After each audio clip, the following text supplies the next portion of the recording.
Şuraya bakar mısınız? Of of of of. Aşırı lezzetli oldu. Kesinlikle tavsiye ediyorum. Şuraya bakın. Bismillahirrahmanirrahim.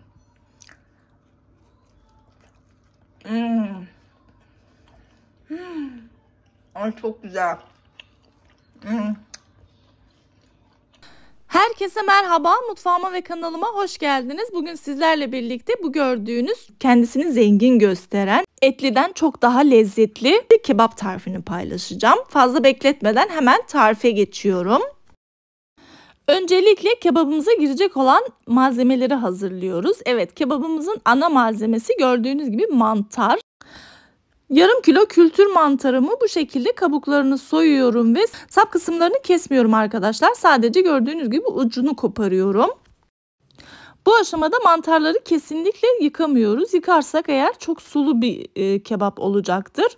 O yüzden yıkamanızı kesinlikle tavsiye etmiyorum. Bu şekilde kabuklarını soyarak kirinden arındırabilirsiniz rahatlıkla.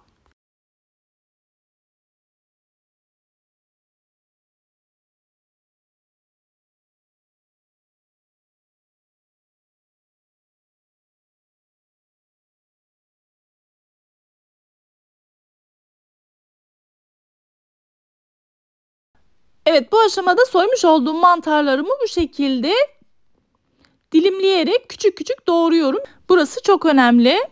Burada bir hatırlatma yapmak istiyorum arkadaşlar. Eğer videomu sonuna kadar izlerseniz beğenmeyi ve bir sonraki videolarımdan haberdar olmak için bildirimleri açıp kanalıma ücretsiz abone olursanız çok mutlu olurum. Yorumlarınızı da çok merak ediyorum. Beni yorumsuz bırakmayın inşallah. Sizinle severek farklı ve çok lezzetli tarifler paylaşmaya devam edeceğim. Takipte kalın inşallah. Evet, gördüğünüz gibi doğramış olduğum mantarlarımı tekrardan bu şekilde bıçakla böyle küçük küçük doğradım. Evet, şimdi doğradığım mantarlarımı kebap yapacağım tepsime alıyorum.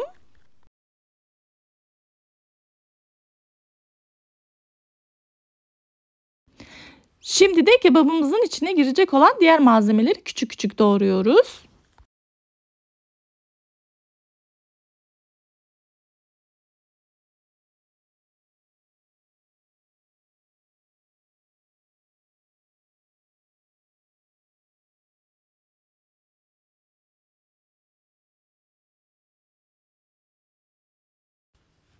Gördüğünüz gibi soğanlarımı da aynı şekilde bıçağın sırtıyla ince ince doğruyorum. Doğradığım soğanlarımı ayrı bir kaba alıyorum ve diğer malzemeleri doğramaya geçiyorum. Yeşil kır biberlerimi üzerine süslemek için bu şekilde 3'e bölüyorum. Ve diğer taraftan da kırmızı kapya biberimi ince ince doğruyorum tekrardan. Malzeme listesini video çekerken de belirtiyorum ama yine de aşağıya yorumlar kısmına yazacağım. Oradan da ulaşabilirsiniz. Bu arada kafanıza takılan herhangi bir durum olursa mutlaka tekrardan yorumlar kısmına yazarsanız elimden geldiğince cevaplamaya çalışıyorum. Evet, kebabımıza lezzet verecek sarımsakları ve maydanozları da aynı şekilde doğruyorum.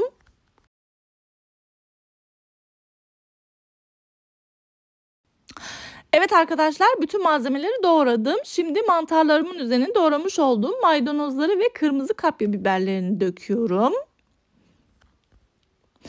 Soğan ve sarımsakları da aynı şekilde ilave ettikten sonra tatlandırma aşamasına geçiyoruz.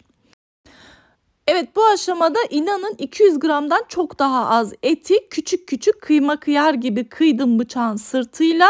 Kuyruk yağı da aynı şekilde kıydım ve onu da ilave ediyorum. Dilerseniz eti de koymayabilirsiniz ama kuyruk yağını mutlaka koymanızı tavsiye ediyorum. 1 yemek kaşığı biber salçası, yarım yemek kaşığı domates salçası, yazdan hazırlamış olduğum 1 çay bardağı domates sosu ve yeşil biber ve diğer baharatları da ilave ettikten sonra 50 gram da olmazsa olmaz tereyağını ilave ediyorum. Ve elimle bu şekilde bütün malzemeleri homojen bir şekilde birbirlerine lezzetlerinin geçmesini sağlıyorum. Misafir sofralarınızda ve davet sofralarınızda kesinlikle tercih edebileceğiniz bir alternatif, inanılmaz lezzetli oluyor. Aynı zamanda da gününüzü kurtaracak çok ekonomik bir tarif.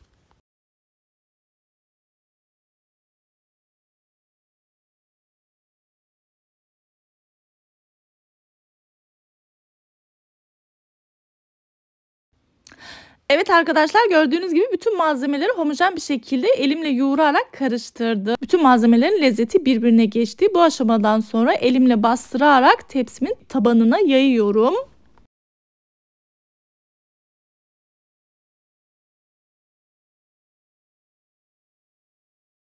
Bu kebap için özellikle su kullanmıyoruz. Zaten mantarlar suyunu rahatlıkla salıyor. Evet, kebabımızı yaptık. Şimdi süsleme aşamasına geçiyoruz. Böyle çeri domateslerim vardı. Bunları bu şekilde yerleştiriyorum.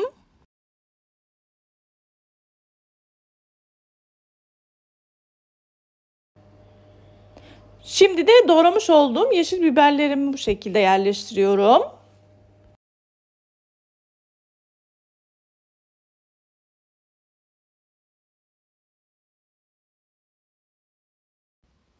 Evet arkadaşlar, gördüğünüz gibi kebabımızı yaptık. Şimdi fırına göndermeden önce ıslatmış olduğum fırın kağıdını üzerine bu şekilde örtüyorum ve daha sonra üzerine folyoyla kaplayıp 250 derecede ısınmış fırına gönderiyorum.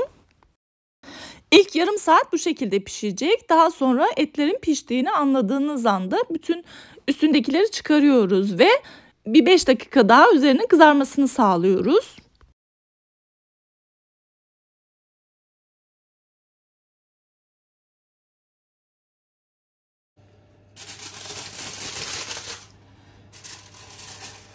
Evet arkadaşlar, kebabımız pişti. Şimdi üzerindeki kağıtları alıyorum ve bu şekilde tekrardan üzerinin kızarmasını sağlıyorum. Zaten mantarlar çok kolay piştiği için çok az et vardı. Siz de gördünüz. O yüzden gördüğünüz gibi çok çabuk pişti. Görüntüye bakar mısınız? Of, gerçekten çok lezzetli görünüyor. Şuraya bakın. Eğer suyunu biraz daha çektirmek isterseniz fırında biraz daha uzun tutabilirsiniz. Ben biraz böyle ekmek banmalık. Şuraya bakar mısınız? Of of of of. Aşırı lezzetli oldu. Kesinlikle tavsiye ediyorum. Şuraya bakın. Bismillahirrahmanirrahim.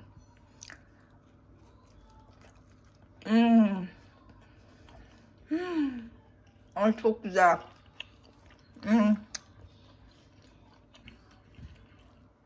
Ay çok güzel oldu. Bunu böyle hem bulgur pilavı hem de pirinç pilavı yanında servis yapabilirsiniz ama bulgur pilavına çok yakışıyor. Kesinlikle tavsiye ediyorum. Bu şekilde yapın ve sevdiklerinizle paylaşın diyorum. Bir sonraki yeni ve farklı tariflerimde görüşmek üzere. Allah'a emanet olun. Hoşça kalın.